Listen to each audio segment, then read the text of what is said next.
अस्सलाम वालेकुम। अदा है नाली ॾिसो असांजे हेल्थ डिपार्टमेंट जी। मां doctor Inamullah Memon medical officer RSC Hingor जा।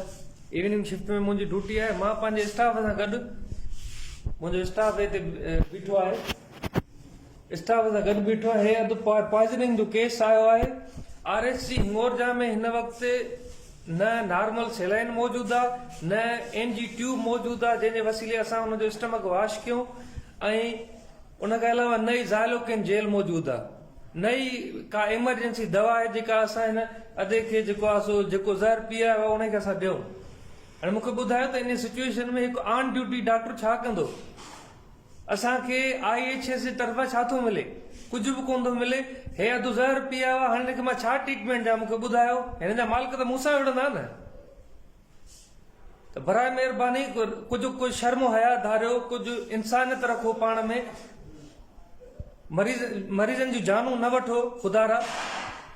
ऑन ड्यूटी डॉक्टर मां वेठो आहियां, मूं वटि का शइ कान्हे का त हिकु ज़हर पीतल शख़्स खे मां फर्स्ट एड को ॾेई सघां। लाचार बेसहारा वेठा आहियूं। ईअं ई दाऊं करे करे थकिजी पियो आहे। न DHO खैरपुर एक्शन थो वठे, न DM IHS एक्शन थो वठे। हाणे छोकिरे जा मालिक ॿाहिरि प्राइवेट स्टोर में दवाऊं वठण वञण लाइ विया आहिनि। हाणे जेसीं ताईं अचनि उहे मोटी घणो टाइम गुज़री वेंदो, पॉइज़न केतिरो हुनजो जज़ब थी वेंदो। अंधेर नगरी लॻी पई आहे। सॼा मुल्क जा इदारा तव्हां तबाह करे छॾिया।